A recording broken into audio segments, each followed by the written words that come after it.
Bem-vindos ao Logotonia, uma produção do Grupo de Pesquisas Avançadas em Materialidades, Ambiências e Tecnologias, composto por docentes, técnicos e estudantes da Universidade Federal do Sul da Bahia.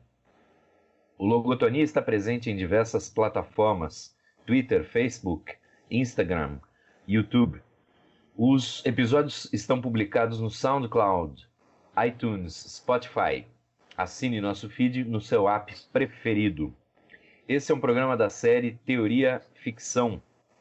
E hoje vamos discutir o filme Soylent Green, do diretor Richard Fleischer. E vamos tentar relacionar esse filme com o livro recém-lançado de Ailton Krenak, O Amanhã Não Está à Venda. Eu sou Márcio Carvalho, estamos com os professores Guilherme Foscolo e Keila Araújo. Então, inicialmente, a professora Keila vai fazer um resumo da sinopse desse filme, que tem várias traduções. O seu nome tem várias traduções em português, uma mais divertida que a outra para esse nosso ano de 2020. Esse resumo e a discussão que vão adiante vão estar cheios de spoilers. Olá, então eu sou a professora Keila e começo com uma sinopse do filme Soylent Green, de direção, né, do Richard Fleischer. Esse filme foi lançado em 1973 e tem, como o Márcio falou, várias traduções, né, do seu título para o português, e o mais impactante, intrigante, né, uma surpresa, não tão surpresa assim, é a tradução No Mundo de 2020, né? Então o filme tem uma proposta, ele materializa, na verdade, uma visão futurista, né, para a época, traz um enredo e uma composição da ficção científica que prevê a sociedade urbana, né, um ambiente urbano para esse que seria aí a média de 30 anos depois, né? 30 anos não, 50 anos depois, fazendo as contas erradas, né? 50 anos depois, e traz uma composição, né, de um filme que desde o início traz alguns impactos de uma vida em confinamento. Então, desde o início faz uma analogia ali, né, uma indicação de ordem de recolher, né? Principalmente a gente temos as marcas ali da divisão de classes, né? Então o ambiente inicial é periférico, né? De casas populares, né? De apartamentos, e em seguida tem um contraponto, né? Traz um contraponto, que seriam os empresários, né? O meio empresarial, cria inclusive uma comida sintética nutritiva. Então há um embate, né, entre esses dois mundos, que seria essa previsão para o mundo de 2020 na tradução, mas o nome, a chave, né, de tradução literal seria esse alimento, né, o Soylent Green. E há um assassinato logo no início do filme, um assassinato de um executivo dessa empresa que cria essa comida sintética, e o filme gira em torno da investigação direcionada, né, dirigida pelo Thorne. E algumas analogias também com a voz de um personagem mais velho, que o tempo todo traz o trânsito entre o mundo antigo, né, anterior a essa tomada industrial, da convivência humana, né, das necessidades humanas mais básicas, dos direitos também, enquanto pensando em cidadania e sobrevivência humana, e o filme leva essas questões ao extremo.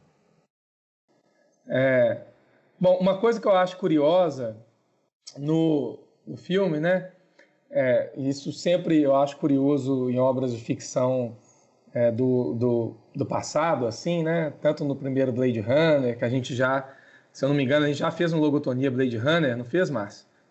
Não? Então a gente discutiu Não, que ia fazer um Logotonia Blade Runner e não fez.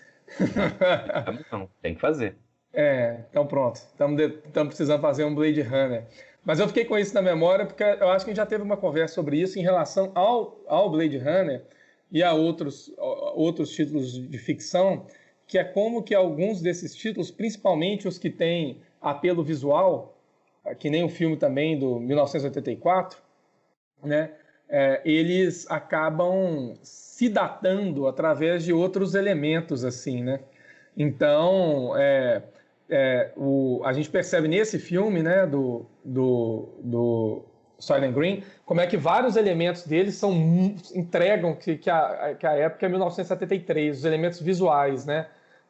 As roupas e também a coisa dos videogames ali, meio arcade, como se fosse super inovador e tal.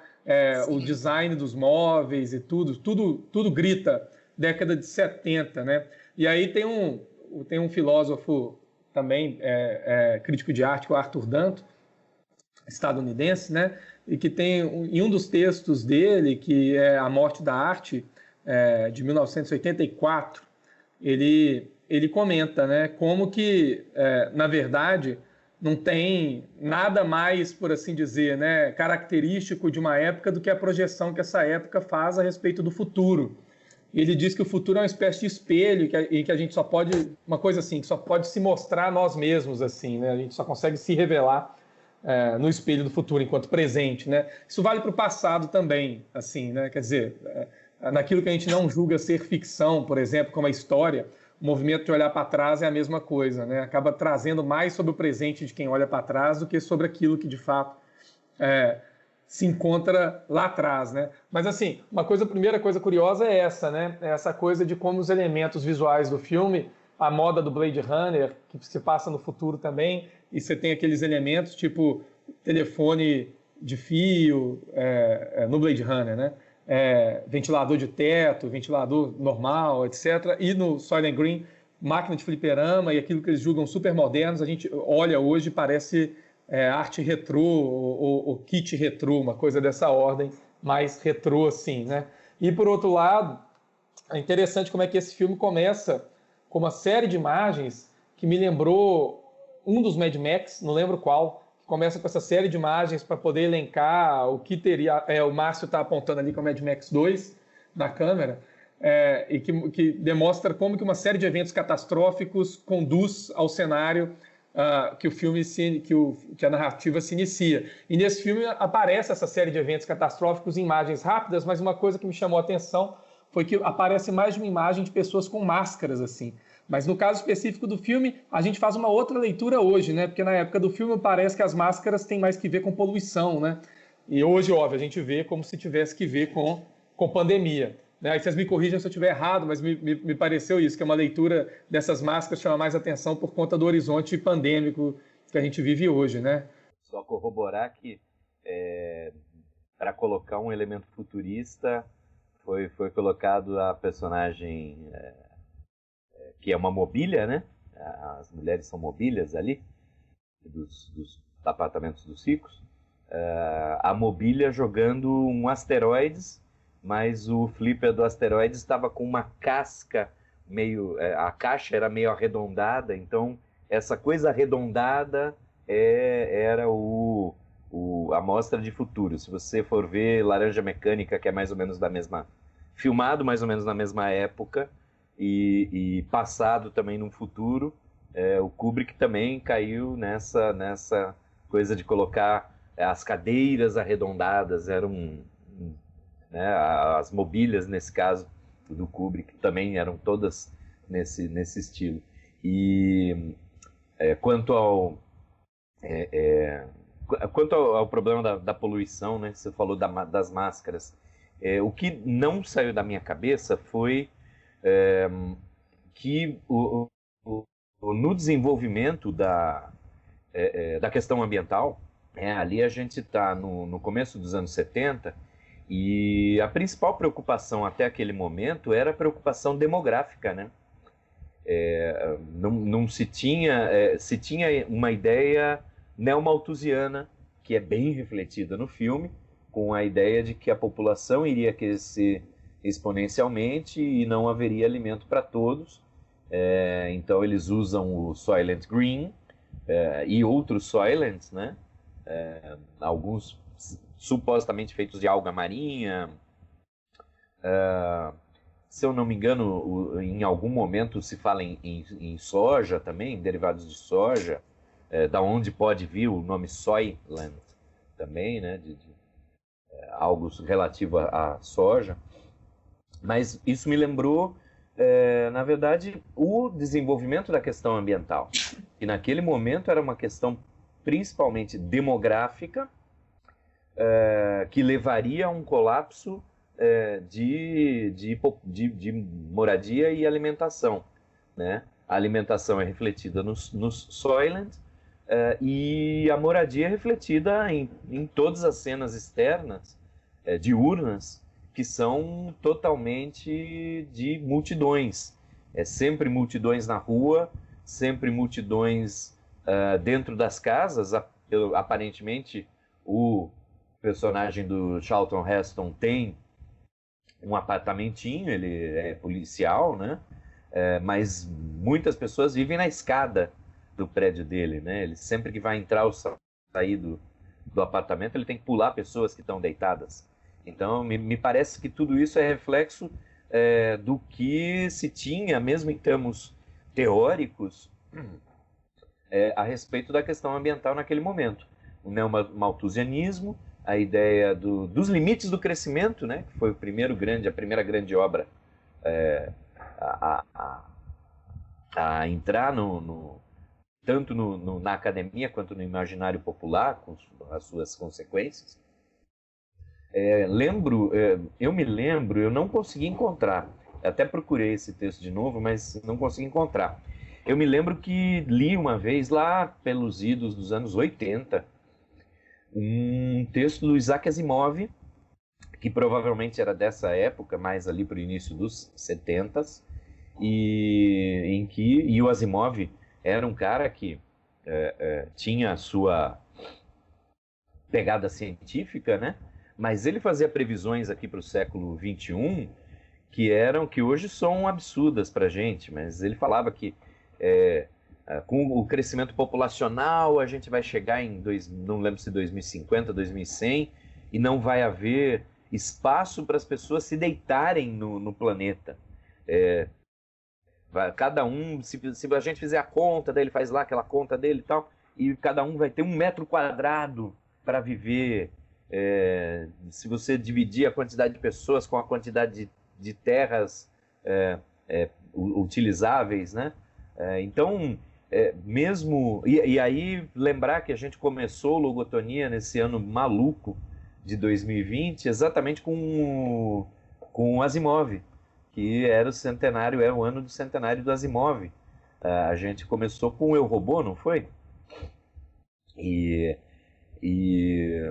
agora terminamos aqui com o mundo de 2020, apesar da história se passar em 2022, aquelas traduções geniais que a gente tem, né, de títulos de filme, mas meio que para dizer que é um relato da época, né? É como o que o Guilherme falou em termos de arte.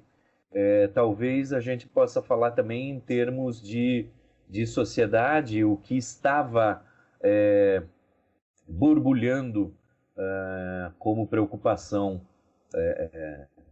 de um conjunto de pessoas, né? Não dá para dizer que é da população como um todo, mas de um conjunto de pessoas, era essa questão ambiental, mas ainda uma questão ambiental incipiente, voltada mais para a questão demográfica. Projetando para o futuro a fome e a falta de espaço para habitação, a destruição da natureza de uma certa maneira, mas por conta de demandas demográficas. Eu também vou passar, tem outras referências. Dando sequência, né, a esse recorte, esse olhar sobre esses elementos materiais, né, principalmente do espaço, eu notei que a mobília, né, para além dessa visão que ele aprofunda, né, que o filme traz de uma forma com destaque, né, da nominalização e também dos papéis em que as mulheres ocupam no filme, né? Mesmo como mobília, como o que muda, né, a pessoa ali, então naquele envolvimento do executivo, que é assassinado, depois aquele mesmo papel assumido por outra pessoa, né, por outro homem, e é bastante intensificada essa noção, né, esse nome de mobília acaba tendo também uma significação em relação à forma como a mulher é tratada, né, e considerada no mundo, né, naquele ambiente ali. Então, eu acho que o filme chama muita atenção para isso, para a violência, para estar disponível, para fazer parte da decoração, né, da casa, e em que a opinião não importa muito, né? Acho que tem uma participação ali da personagem, eu não lembro exatamente o nome, mas parece que a voz dela também é um pouco desconsiderada em algumas situações, aí tem alguns clichês, assim, também depois que se assume no segundo momento de proteção, né? De uma certa fragilidade. Outra coisa também que ficou bastante destacada é que esses elementos materiais, eu notei ali que a decoração, né, a parte arquitetônica, eu acho que acerta bastante nessa visão de antecipar futuro, né, de previsões. Achei os espaços e tem a ver também com aquele ambiente sanitário, né, de limpeza também, sabe?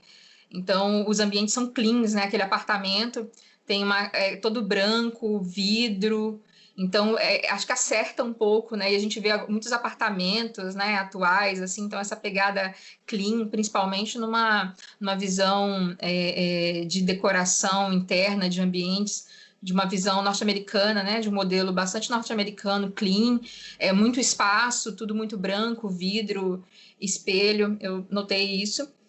E ainda sobre esses materiais da espacialidade, principalmente referentes à arquitetura, as fachadas também, eu notei fachadas com fechamento de vidro, isso da parte, porque é algo que marca muito, né, esses elementos materiais da mobília, do ambiente interno, né, que mostram um confinamento, também destaca uma divisão de classes muito bem marcada, e como que os recursos, inclusive os recursos naturais, né, inclusive aí para trazer já, inserindo aqui a discussão, uma leitura do Ailton Krenak, em todos os livros, né, nos últimos livros principalmente, para Ideias para Adiar o Fim do Mundo, tanto nos Ideias para Adiar o Fim do Mundo, quanto no A Vida Não é Útil. E esse último, que nós fizemos a leitura para esse encontro em especial, que é o Amanhã Não Está à Venda, o Ailton Krenak traz, né, com um olhar e com a análise de uma outra ordem lógica, né, diferente em muitos pontos, da nossa forma de pensar ou da visão, né, sempre atravessado por um capitalismo que integra e atravessa também o raciocínio. Ele contesta até essa noção de recurso, né, que são seres da natureza, então os vegetais, né, os animais, o ar, a água, deixam de ser, na visão dele, não são vistos como recurso, porque o próprio termo recurso tende à utilidade, né? E é tudo que ele contesta, que é algo da vivência, de uma coisa, de um prolongamento da humanidade, que é o que ele retoma e contesta o tempo todo em todos os livros. E ele contesta essa divisão do humano e do natural. Então, esses ambientes, esses elementos da mobília e da decoração e dos ambientes internos, mesmo parede, luz, é usado no filme para marcar essa delimitação das classes, enquanto no apartamento do policial e do senhor, né, que mora com ele, não sei exatamente se é o pai, eu não lembro exatamente, não consegui captar, eles têm ali que pedalar no mecanismo para gerar eletricidade para ligar a lâmpada, então num cubículo, num ambiente muito pequeno, escuro, então a iluminação é totalmente diferente, né? vemos recursos bastante escassos, né, ali, alimento, e a denúncia, a revolta diante do alimento sintético, que é o Soylent Green. Então ele relembra dos vegetais, né, das frutas e tudo. E então esses elementos materiais ali de composição do lar, né, da casa, não sei se pode chamar de lar, da casa, né, da moradia, marca muito bem essa divisão de classes. E essa divisão de classes, da escassez que existe no apartamento do policial, destaca que essa falta, na verdade, é um assalto, porque os elementos que não estão ali, que se perderam, ainda existe para a casa lá do executivo, né, que é quem produz esse alimento sintético. Por aí, passo. Só 2 comentários rápidos, assim, ligados um pouco com o que a Keila estava falando agora e com o comentário do Márcio. O primeiro, a respeito... Uma coisa curiosa, primeiro, assim, que eu só descobri fazendo uma pesquisa rápida na internet, é que em 2013 desenvolveram um composto nutritivo chamado Soylent, e que é um cara que eu não conheço, chama Rob Hinehar, e que parece que era um engenheiro de software, compõe esse alimento aí como se fosse uma dieta suficiente para atender a todas as necessidades humanas, uma espécie de ração Dória em desenvolvimento em 2013, assim, né? É engraçado, porque o nome não se menciona nos artigos que eu li, né? Mas com certeza o nome vem do Soylent Green, assim, né? O cara se inspirou provavelmente no Soylent, né? A segunda coisa em relação a esse malthusianismo da década de 70, que o Márcio lembrou bem, que aparece também no Asimov, é muito ridículo que esse pessoal não tenha se atentado, assim, principalmente o Asimov, para textos do Marx de 1844, 1843, onde é que o Marx já faz piadas com isso, assim, né? Duas coisas curiosas, né? A primeira delas, nesse texto 1844, que eu tô fazendo referência, especificamente o Glosas Críticas Marginais ao Rei da Prússia, a Reforma Social de um Prussiano, que o Marx responde, né, ao Ruge, num texto do Ruge de 1844 também. E nessa passagem ele faz piada do Malthus, dizendo que como Malthus apoiava a solução da Inglaterra, então, para o problema da pobreza. Então, ele usa a Inglaterra como estudo de caso, ele vai mostrando como vários movimentos vão ocorrendo dentro da Inglaterra até chegar nessa solução proposta pelo Malthus, né? A passagem que ele cita do Malthus sobre o pauperismo uma vez que a população tende a superar incessantemente os meios de subsistência, a assistência é uma loucura, um estímulo público à miséria. Por isso, o Estado nada mais pode fazer do que abandonar a miséria ao seu destino e, no máximo, tornar mais fácil a morte dos pobres. E daí o Marx faz piada, né? Fala, a essa filantrópica teoria, o parlamento inglês agrega a ideia de que o pauperismo é a miséria da qual os próprios trabalhadores são culpados e ao qual, portanto, não se deve prevenir como uma desgraça, mas antes reprimir e punir como um delito. 44. E é engraçado porque Marx tem ainda um outro texto que hoje é muito difundido, que são os manuscritos econômico-filosóficos, onde é que ele já deixa evidente como que para o capital, já naquela época, na verdade, né, já se via que o trabalhador é outra mercadoria, ele é reduzido a uma condição existencial de mercadoria. E como ele se torna uma mercadoria, né, Marx vai brincar, fala, é uma sorte para ele conseguir chegar ao homem que se interesse por ele. E isso, então, a vida do trabalhador e a reprodução do trabalhador é uma condição do capital. Ponto. Quer dizer, quando o capital precisa de mão de obra, esse trabalhador se reproduz como cavalo. Ele tem condições de sobreviver e se reproduzir como cavalo. Quando ele não precisa de mão de obra, esse trabalhador se torna miserável e morre de fome. Então, é muito curioso, assim, né, que já em 44 existe uma crítica desse malthusianismo que retorna na década de 70, né? Mas nesse filme eu acho que é mais uma projeção que está dando respaldo a esse tipo de visão como a do Asimov, né? De que, veja, Nova York em 2020 vai ser superpopulado, o mundo vai estar superpopuloso, etc, etc, né? E no caso do Asimov não me é estranho, não, porque Asimov era, antes de tudo, um liberal, assim, né? E, portanto, um crítico do Marx, e que eu acho curioso, né? Porque é um crítico que não leu direito, assim, como vários outros, assim, né? Porque eu acho que esse tipo de movimentação, esse cálculo malthusiano já é objeto de crítica não só de Marx, mas de vários pensadores lá pelo século XIX, né?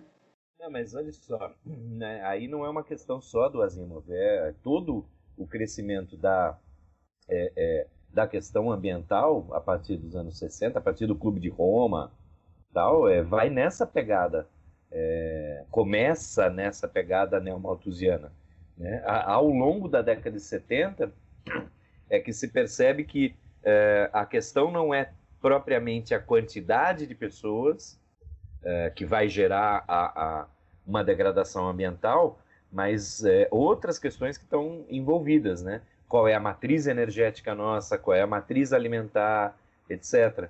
Tanto que ainda até hoje, se a gente for pegar a produção bruta de calorias, eu estou falando aqui ainda hoje, mas a última vez que eu fiz essa pesquisa já tem mais de 15 anos.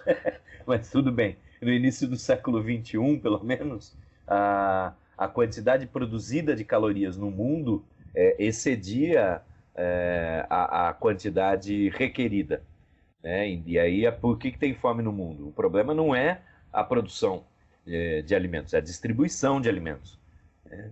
É o fato dos alimentos se perderem em transporte, é o fato dos alimentos, grande parte dessas calorias está concentrada hoje em supermercados dos Estados Unidos e dos países europeus, né? Então, hoje a questão ambiental evoluiu e ultrapassou essa questão malthusiana, mas foi neomalthusiana, mas foi ela que trouxe à baila a questão. E aí ela estava no espírito do tempo, estava no zeitgeist ali do final dos anos 60 e início dos 70. Eu tenho aqui atrás de mim o Duna, que é de 65, se eu não me engano, e uma das preocupações do Duna já é uma preocupação ecológica, mas num certo momento o Frank Herbert escreve, se eu não me engano, lá num dos apêndices que vai contar a história pregressa de como chegamos ao planeta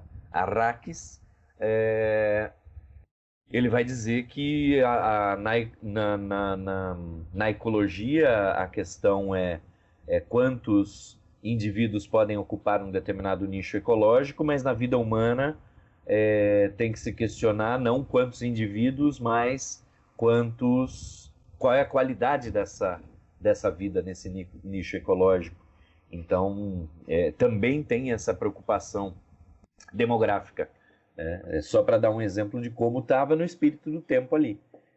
São preocupações que a gente vai ver, possivelmente a gente vai ver menos, vai ver diminuindo. Mais um exemplo só para fazer um comentário muito rápido, Márcio, desculpe interromper, só porque está no espírito do tempo desde o século XIX, né? É isso. São 100 anos, 150 anos que seja, de malthusianismo, na versão original e na versão neo. Né? Essa é a parte que eu acho curiosa, assim, né? Mas teve um arrefecimento, né? Porque, em especial, durante parte do século XX, aí que foi motivada, que foi marcada por grandes guerras, teve um arrefecimento disso e a gente teve períodos em que foi estimulada o crescimento populacional.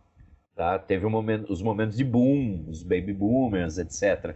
Então, talvez seja exatamente aí um momento em que, e aí pensando na racionalidade ocidental, etc., a gente passou por um período, por uma Segunda Guerra Mundial, que resultou numa redução populacional, principalmente de homens adultos, e aí passa por um estímulo no pós-guerra para gerar crianças, para gerar filhos, e a gente está chegando ali nessa década de 70, final dos 60, começo dos 70, com pera, já tem muita criança, agora é hora de diminuir, já refizemos. Então, me parece que houve ondas aí desse malthusianismo.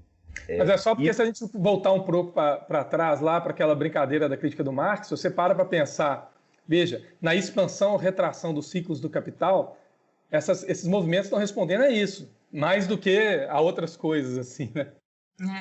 O Bauman, né, quando ele do refúgio humano, né, ele está tratando dessas questões também, e que esse diálogo, né, que vocês estão trazendo traz essa noção de uma espécie de programa também, né, que acompanha esse crescimento da população e também como o capital acompanha e lucra com isso, né? E procura adequar seus interesses. Então, e o filme tem isso muito destacado também, nessa noção de refúgio.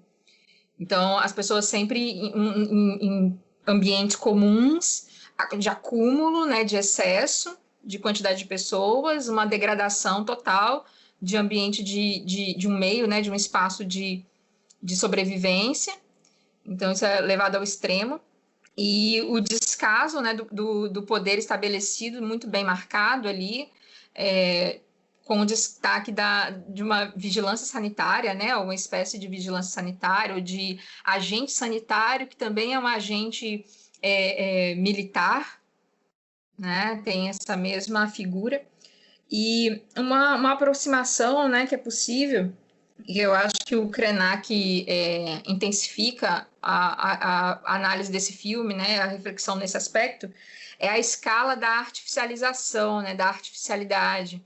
Então, tanto quando ele fala dessa separação do humano, né, principalmente numa forma de vida que é atravessada e programada pelo capitalismo, essa noção de separação, né, do humano e da natureza, e que pensa os seres, né, que para o pensamento indígena, principalmente, os elementos da natureza são seres, né, são vidas, e da qual não estão separados, né, as quais não estão separadas da nossa vivência corpórea mesmo, né, enquanto matéria, e enquanto experiência de vida também. Então, o filme, eu percebi essa escala, né, uma escalada não tão extrema assim, porque a gente já começa a notar. Me fez lembrar o documentário Muito Além do Peso, que traz ali que as crianças não reconhecem, não sabem diferenciar uma goiaba de uma batata, não sabem o que é. O Ulisses teve um aluno de 13 anos que nunca tinha visto uma galinha viva na vida, assim, né? Então, o filme traz esse extremo ali da artificialidade para o alimento, né? E aí põe em xeque essas questões do ser humano enquanto organismo, né? Enquanto algo orgânico, que vai realmente ali se extremar mais para o final do filme, né? É isso. E interessante a eutanásia que é mostrada.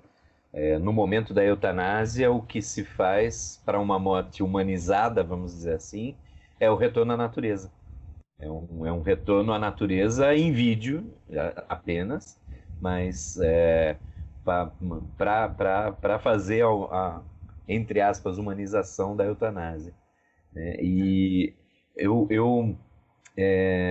acho que a gente não falou uma coisa, não falou sobre o sentimento que a gente teve com o filme. Eu, particularmente, já tinha visto muito, muito, muito tempo atrás e foi ótimo rever. Eu achei muito bom. Eu achei o filme muito bom. Ele tem todas essas datações, né, esses problemas de datação, mas me prendeu mesmo do começo ao fim. E eu confesso que eu confundia muito esse filme com Logan's Run, que tem uma temática semelhante, mas no Logan's Run abertamente é uma sociedade em que as pessoas, ao fazerem 29, 30 anos, não lembro, são eutanasiadas. Então, mais uma vez, é um filme que, se eu não me engano, 2 anos depois, foi lançado 2 anos depois 2 ou 3 anos depois do Soylent Green, mas também compartilha desse espírito do tempo do excesso populacional. E só que nesse caso o excesso populacional é resolvido de maneira aberta. Foi criada se eu não lembro se é uma religião ou alguma coisa assim, que estimula as pessoas aos seus 29, 30 anos já serem eutanasiadas. Eu acho que é um filme que acaba sendo muito referência para muita coisa, algumas referências explícitas, mas uma série de outras referências implícitas que a gente não consegue pegar de cara. Tá? Também queria ouvir um pouco se vocês gostaram do filme. Só para comentar rápido, antes de eu responder isso, É curioso, cara, que esse filme e vários outros desses textos assim de aumento populacional e tal, como é que eles erram o ponto, né? Porque a crise, o tipo de inovação que a produção industrial, capitalista traz para o mundo é um tipo de crise muito específico, né? Que é a crise de superprodução, não é a crise de falta. E parece que essas produções vivem numa ideologia pré-capitalista. E a ideologia mesmo, né? Tipo, não produzimos o suficiente, mas não, nós produzimos em excesso. E mesmo produzindo em excesso, não conseguimos, obviamente, alimentar todas as pessoas do mundo, que são muitas, tudo bem, por volta dos 7 bilhões de pessoas no mundo, mas não por falta de produção, sério, mas por causa de um sistema que privilegia animais não humanos, etc., e várias outras coisas, e pessoas com condições aquisitivas maiores, melhores, países que têm vantagens sobre outros, etc., etc., ao invés de fato, pessoas, né? Eu acho que, assim, eu sou muito contaminado por uma visão também marxiana a respeito desses problemas, e eu acho que óbvio que a gente não fica buscando resposta, mas enfim, você não quer reduzir o problema a uma coisa só, mas uma coisa que parece para mim o tempo inteiro, né, bastante evidente em relação a esses problemas, e que Marx já comenta a respeito disso, é que o objeto de qualquer empreendimento na realidade do capital privado, a atividade fim sempre é o lucro.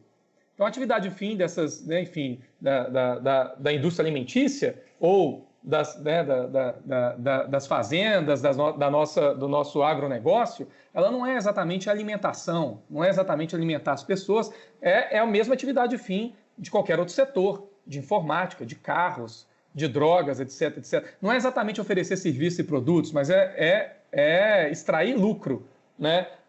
Então, quer dizer, acho que é um problema aí difícil de contornar e um problema que parece que fica sempre meio escondido, né? Quando a gente pega algumas mídias, algumas obras enfim, principalmente essas distópicas, né? Que trazem à baila essa coisa neomalthusiana, um pouco assim. Uma outra questão curiosa, eu gosto desse filme, eu utilizo ele, já utilizei várias vezes, inclusive, numa disciplina que vira e mexe, eu dou aí na UFSB, que é o Tópicos em Filosofia da Arte. E agora eu vou falar bem rapidamente do contexto que eu uso esse filme aí, que eu gosto de pensar ele. É um contexto em conjunto com um livro do Timothy Morton, lançado em 2009, que chama Ecologia Sem Natureza, e é um livro que permite você pensar criticamente numa obra como essa do Krenak, e que me incomoda o Krenak. Me incomoda porque em alguns momentos, óbvio, né, não estou querendo, né, enfim, só falar mal do Krenak e tal, mas porque em alguns momentos o Krenak aparece com coisas assim: eu não percebo que exista algo que não seja natureza. Tudo é natureza, o cosmos é natureza, tudo que eu consigo pensar é natureza. Pensa, pô, que bonito, né? Aí ele continua: a nossa mãe, a terra, nos dá de graça o oxigênio, nos põe para dormir, nos desperta de... Que caralhos é esse, cara? E continua: o que estamos vivendo pode ser a obra de uma mãe amorosa que decidiu fazer o filho calar a boca pelo menos por um instante. O que estamos vivendo, o Covid, tá? Então, quer dizer, agora a natureza também tem uma consciência e também está reagindo como uma mãe amorosa. E segue, né? Não porque não goste dele, mas por querer lhe ensinar alguma coisa. Filho, silêncio, a Terra está falando isso para a humanidade. Ela é tão maravilhosa que não dá uma ordem, blá, blá, blá, blá, blá, blá, blá. E aí nesse texto do Morton, que eu gosto bastante, ele vai dizer o seguinte: caramba, toda vez que alguém evoca a natureza, né, está evocando desde o século XIX, desde Hegel mais ou menos, um balão de ensaio vazio. Porque cabe tudo lá dentro.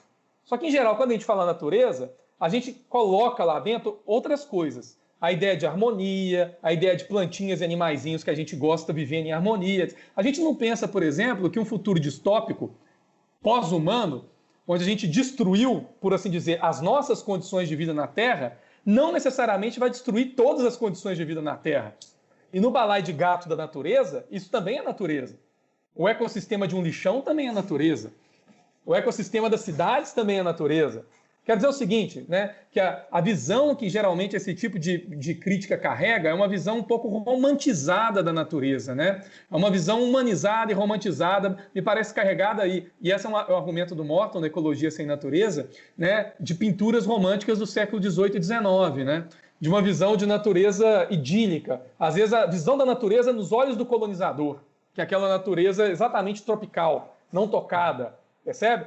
Inclusive a visão indígena como uma visão de comunidades que vivem bem com a natureza parece ter sido super propagada na década de 80 e 90 com propaganda direita do Beckham, sabe? A direito, né, de aparecer um David Beckham e companhia falando, olha, porque não vivemos mais como esses indígenas, etc, etc, etc. Então, assim, eu sempre acho que é uma coisa curiosa esse tipo de movimentação, porque eu acho que não resolve, né?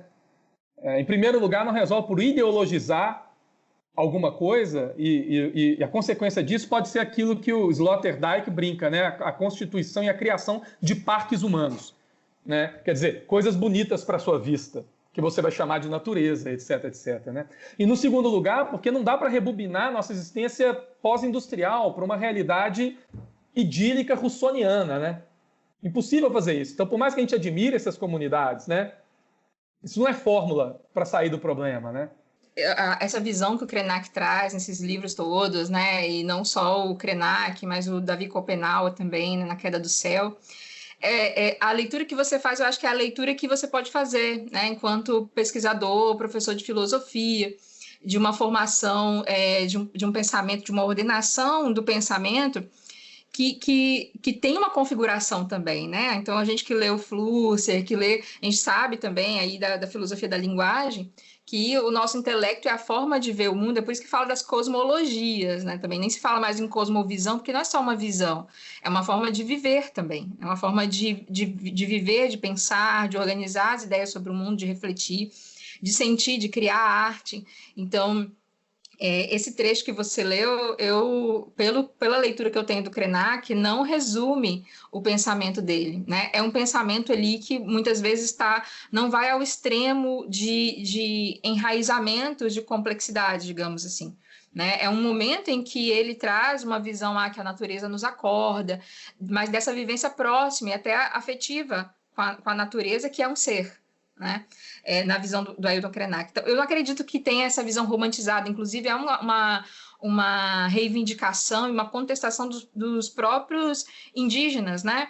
Em relação a essa visão romantizada, reificada muitas vezes do ser da natureza, bondoso, que vive em total harmonia. Mas não seria bem a palavra harmonia, seria uma dinâmica de vida em que a natureza e os elementos da natureza estão presentes, né? E há uma convivência. E aí essa convivência não tem essa aura. Eu acho que lendo a obra toda do Krenak, os outros livros, eu estou aqui com um livro que foi reunido, né? Das conferências todas, né? Da conferência também da Assembleia Nacional Constituinte. Então, tem todo esse material que, na verdade, tem uma densidade de reflexão sobre a sociedade em geral. Então, e principalmente essa visão que você traz na fala, essa análise, uma visão que é justamente uma estrutura de pensamento totalmente diferente, que é pensar, você trouxe o exemplo do Beckham, de pensar em retorno.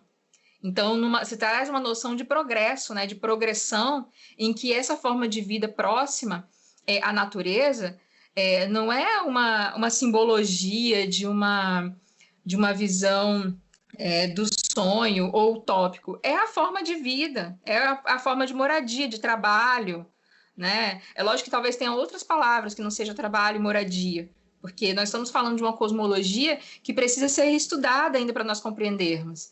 Então, eu discordo de uma visão que se prende nessa escala de progresso e de tempo que traz essas cosmologias e essa forma de vida e de pensar que tem configurações diferentes das quais nós passamos no ambiente urbano, numa escolarização formal, dentro de toda essa visão. Então, eu acredito que nós não damos conta ainda de compreender, e certamente não é essa visão de retorno, que pega uma escala aí de avanço do tempo, de avanço da indústria, e avanço também do pensamento, e essa forma de vida que contesta a considerar a natureza enquanto recurso utilitário, e também não é algo reificado ou divinizado, mas é mesmo próprio da vivência, algo que transita, que atravessa os dias, e também a forma de pensar, de criar arte, de criar conceitos,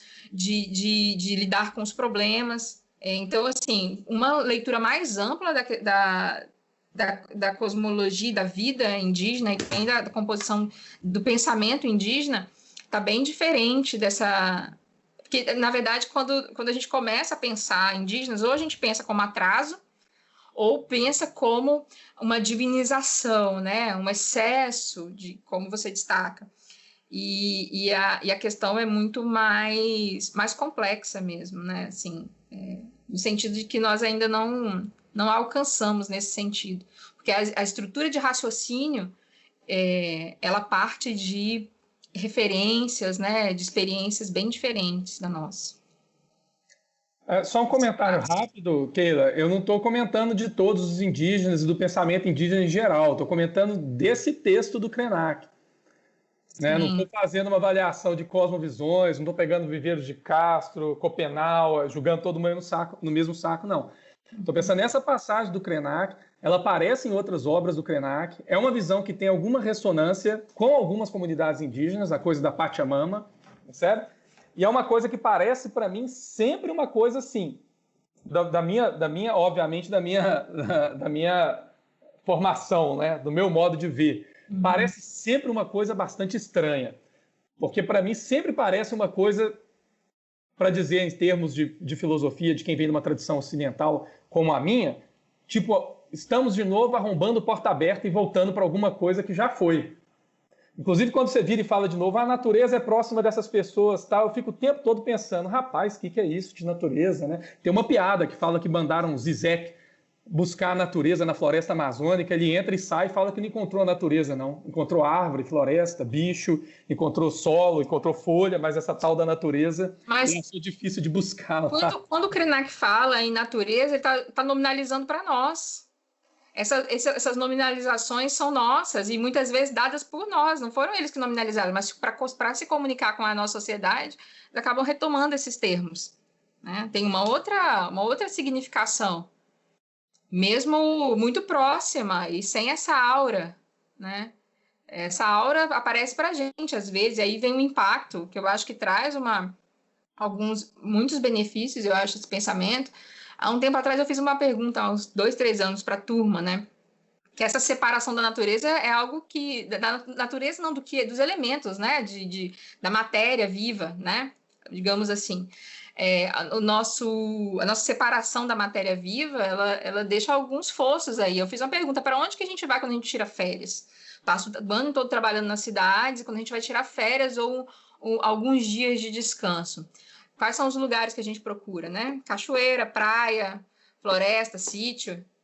Então, é meio dessa separação aí da vida não é útil, essa a principal contestação. E aí, uma relação com o filme que eu vejo é a escala da artificialização, que chega a um alimento sintético, né? Que é um programa do capital, é um programa das elites também, né? Ver como um programa extremo que já foi colocado em prática algumas vezes, né? Por algumas propostas. E vistas sem nenhuma, né? Por algumas camadas aí, sem nenhum alarde, né? É esse o sentido. Então, assim...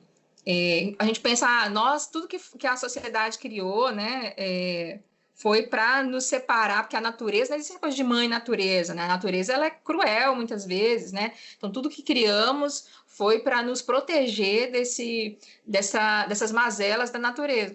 Mas algumas civilizações, boa parte das civilizações indígenas, por exemplo, essas proteções vêm no nível que se mantém orgânico da casa, né? De barro ou com madeira, os telhados, né, os materiais de cerâmica, de madeira, sem esse extremo, né, dessa separação. Então, não que essas civilizações vejam, né, com essa romantização, eu não vejo dessa forma, assim, e até a questão das crenças, né, que não são vistas como religiões, porque elas atravessam a vida prática mesmo. Então, assim, assistindo a alguns filmes indígenas, né, de direção e criação indígena, a gente percebe muito essa dinâmica, que não é uma aproximação, porque a vivência deles não está separada, né, nessas condições ainda próprias. Então, eu acho que é um campo ainda bastante vasto para a gente pensar.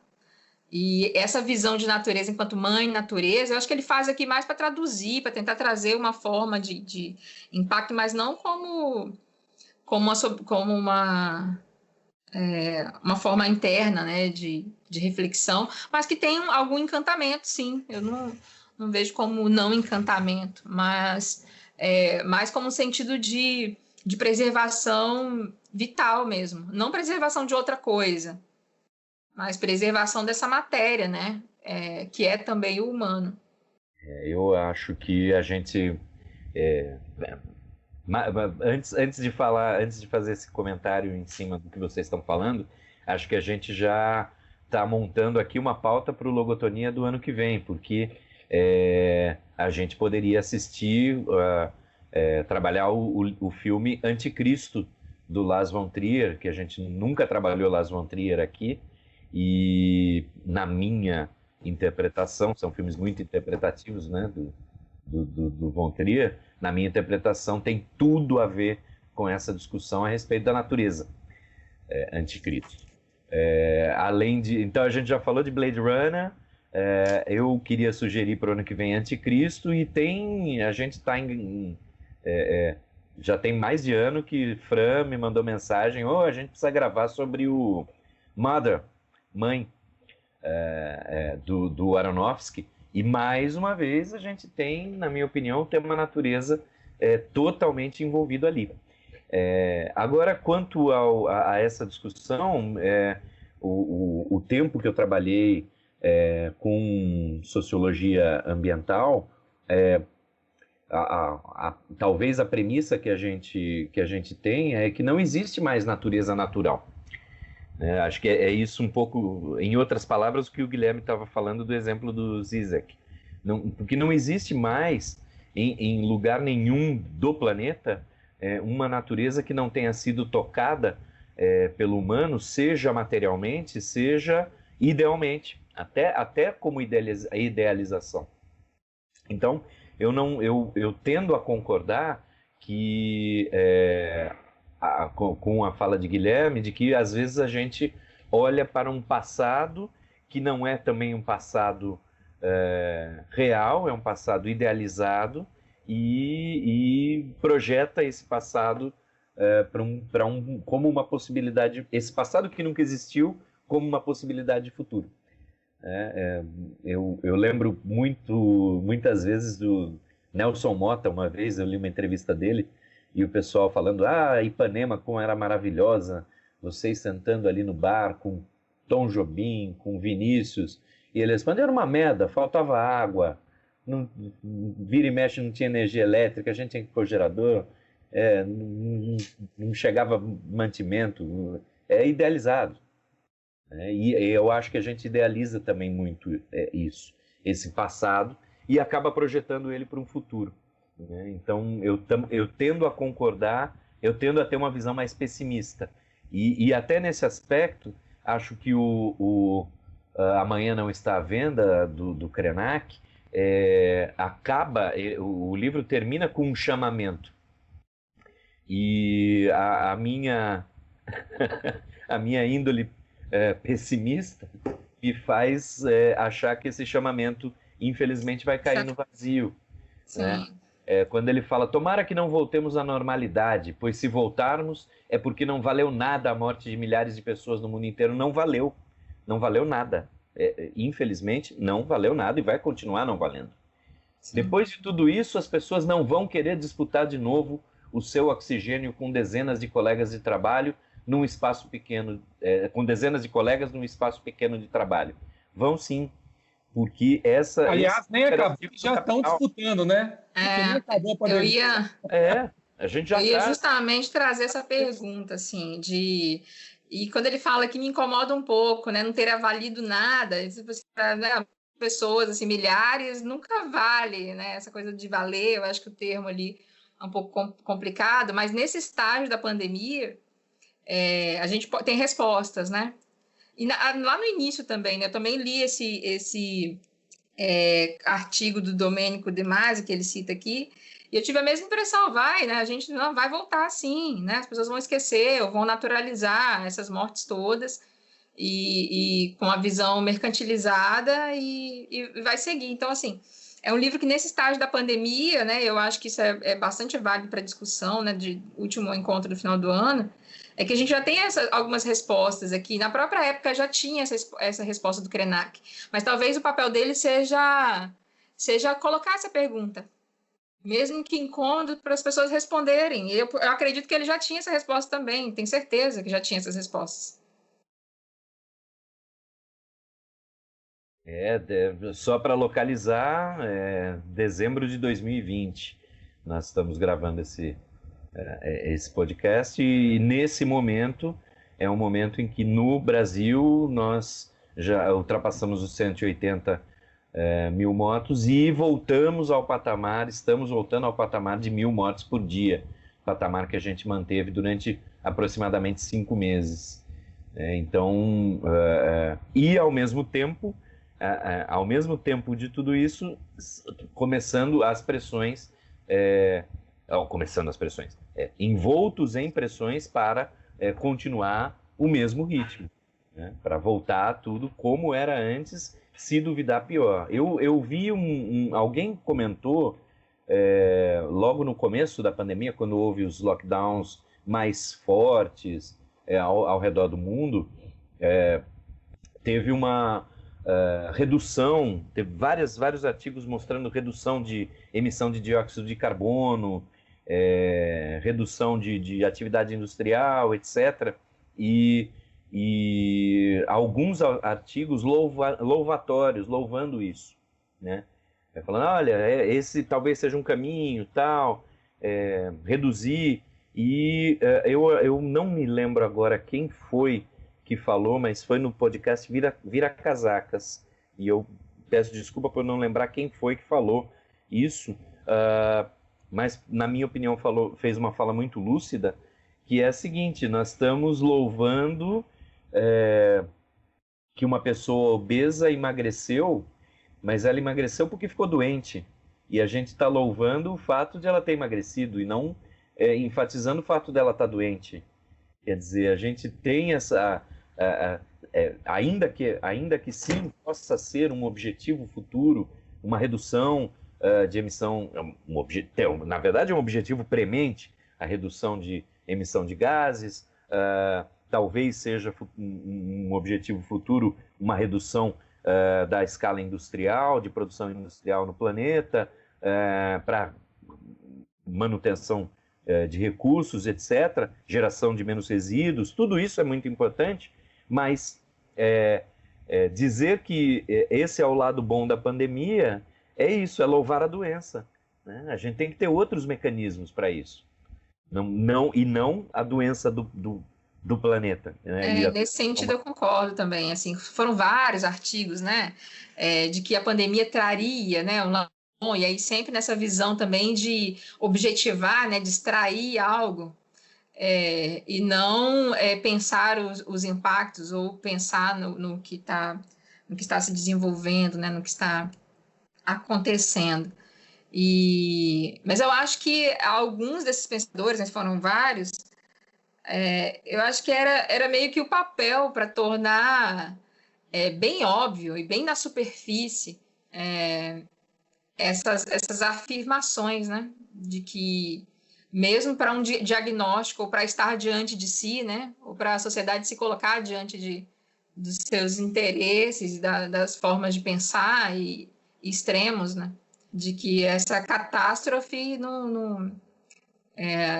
não abala os interesses ou o ritmo, mesmo porque não pensando numa forma também assim, também, né, romantizada de ver, porque as dinâmicas acabam seguindo, né, das vidas, realmente não é tão simples. Eu acho que é uma coisa que a gente viu também, que não é simples parar, né?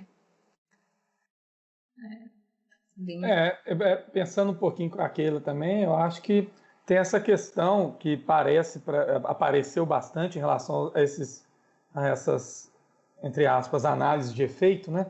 Uma coisa meio teleológica, uma coisa meio, por assim dizer, religiosa, né? Seja e que é bastante comum, não é uma coisa nem dos nossos tempos, é uma coisa que existe desde a antiguidade, que é essa coisa de atribuir, seja a ação humana, alguma responsabilidade que vai resultar numa punição de divindades ou de forças que a gente atribui poderes de divindades, né? Por exemplo, essa natureza abstrata, né? Aquele até falou que não é a intenção do Krenak falar assim, etc, etc, mas assim, eu só posso falar pelo que eu li, né? O Krenak não está aqui para eu perguntar para ele também assim, o que ele significou pelo que ele falou. E daí fica aparecendo para mim no texto do Krenak também essa coisa da lição, né? Aparece. É uma forma silenciosa dessa força nos dizer, etc, etc. Enquanto assim, se a gente desconstrói um pouco essa ideia dessa força ou da natureza, não tem nada aí, né? Tem um produto de um efeito. Eu acho que ele volta ao ponto. Eu acho que ele está no espaço também de população indígena que vive num ambiente totalmente degradado e atacado, né? Os Krenak vivem na região do Rio Doce, né? E tem teve seu ambiente invadido aí por séculos e de ser encurralado em cubículos, e agora estão rodeados, né? O ambiente de vivência dele está rodeado de maquinário das empresas contratadas pela Vale para recuperar, né? E aí essa recuperação, ele até denuncia no podcast também com o Wisnik, que na verdade é mais uma forma de controle, né? Essa farsa da recuperação é mais uma redução do território e de invasão dos espaços, né? De objetificação desses povos. Então, e uma questão também que eu acho que se destaca aqui é a noção de tempo, né? Então, a gente tem aqui alguns encontros e alguns embates em relação à concepção de temporalidade. E essa noção de temporalidade aí, eu acho que o Benjamin também, né, tem essa visão de uma temporalidade não linear, né, demarcada, mais uma noção aí de mônada, constelação. E essa noção de temporalidade é muito diferente também que atravessa o pensamento desses povos. Então, o passado não é essa coisa que acabou, né, que passou. Inclusive, no dia a dia é presentificado em vários momentos, né, em relação aos antepassados, né, que são são os ancestrais, né, e presentes no dia a dia. Então é algo muito próximo e diário mesmo. Então essa visão de tempos é muito diferente também. Então eu acho que o Krenak, quando ele faz isso, traz essa visão, será que vamos? Ou ele está denunciando um modo de vida também, que encurralou o modo de vida desses outros povos, que é bastante diferente, né? Não tem como igualar. Então, eu acho que ele está no momento, aproveitando o momento extremo, e faz diversas perguntas que ele tem resposta, mas nos obriga a externar essas respostas, assim, ficar diante delas mesmo, que são bastante óbvias, mas é um momento de ficar diante delas. Assim. Bom, eu acho que a gente já avançou bastante no tema e talvez seja o momento de começar a partir para o encerramento com as dicas de filmes, livros, games, dicas culturais de uma maneira geral. Gostaria de sugerir 2 ou 3 filmes que eu citei já hoje. Acho que vale a pena rever, da mesma forma que a gente reviu aqui o Soylent Green, vale a pena rever o Logan's Run, que, se eu não me engano, é de 76. Vale a pena dar uma olhada. É um filme, como eu disse, que tem seus problemas, mas que eu ainda assim gosto muito. O Cloud Atlas, maravilhosamente traduzido para o português como A Viagem. Mais uma tradução maravilhosa de título, né? E gostaria, já que a gente encaminhou esse papo para falar sobre natureza, gostaria de sugerir também o filme Anticristo, de Lars von Trier, e que eu espero que seja alvo, objeto de nossa análise no ano de 2021. Se é que 2020 vai acabar, né? Pode ser que a gente chegue em 31 de dezembro e passe a meia-noite e olhe para os nossos celulares e relógios e comece o dia 32 de dezembro de 2020. Não sei se esse ano vai acabar, não. Mas se ele acabar, a gente pode deixar essas dicas aí para frente. E uma dica completamente fora de tudo que a gente falou hoje aqui, completamente aleatória, só porque é muito bacana. Quem tiver a Disney Plus ou acessos alternativos, assista Mandalorian. Tá todo mundo falando de Disney Plus essa semana, né, gente? Eu fico aqui invejando a saúde emocional de vocês dispostos a assistir e discutir os filmes do Lars von Trier, né? E fico pensando assim, eu acho que eu vou faltar esses episódios. Eu tenho muitas críticas, né, sobre alguns filmes e algumas coisas são pesadas até para assistir, a visão. Mas vamos lá, ano que vem eu vou começar a pensar nisso. As minhas dicas são o livro, né, Torto Arado, do Itamar Vieira Júnior, que ganhou o Jabuti desse ano, e também o Prêmio Oceanos, né, ontem saiu o resultado. Eu estou lendo, comecei a ler no fim de semana passado, e em 2 dias aí li a metade do livro, estou envolvida e não cheguei ainda ao final, mas eu indico, né, para acompanharem nesse processo de leitura. E também é um livro bastante desafiador, né? Tem uma densidade narrativa muito bem-vinda. Estou gostando bastante, intrigada com algumas questões, alguns pontos críticos também. Mas fica o convite. E que assistam ao documentário Amarelo, do Emicida, né? Que é um documentário show, né? Ele traz as músicas, as gravações. E também um documentário histórico de formação desse país, né, de uma formação cultural, de lutas e de sobrevivências. Então fica aí a dica para recuperar um pouco do fôlego ou criar fôlego. Bom, como dica, assim, então, né, eu vou falar de um jogo muito rápido, que é o Death Stranding, que eu joguei ele, foi na virada de 2019, então já vai para 1 ano, e curiosamente é um jogo assim que eu fiquei pensando como que depois que ele foi lançado, ele se relaciona um pouco com o ambiente da pandemia que a gente meio que aprendeu a conviver, né? Ou quem aprendeu a conviver, porque sei lá, parece que também muita gente continuou vivendo como se não tivesse acontecendo nada, mas é um jogo que acontece um grande evento apocalíptico, e as pessoas passam a viver em comunidades fechadas, isoladas umas das outras e tal, e como também as redes de internet e etc. falham, enfim, a ação fica por conta de pessoas como o personagem principal, que no caso do jogo é o Sam Bridges, interpretado pelo rapaz, esqueci o nome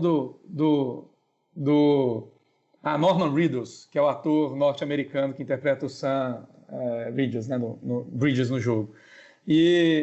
Enfim, o jogo é curioso assim, nesse sentido, fazendo uma aproximação dele com o que está ocorrendo agora, mas também, por outro lado, é curioso como o evento apocalíptico do jogo ele não tem uma forma específica, assim, né?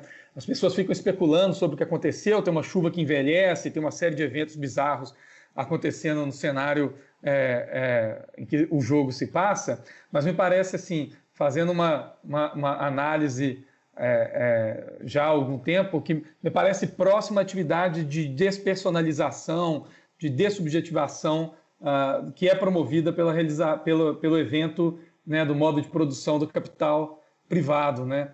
Então, aquilo que o Marx brinca de que o trabalho morto vive do trabalho vivo, vive de chupar o trabalho vivo, parece uma coisa dessa ordem no Death Stranding, na medida que as pessoas que são expostas ao evento, né, elas envelhecem e tendem a morrer, assim, né, e se despersonalizar um pouco e tal.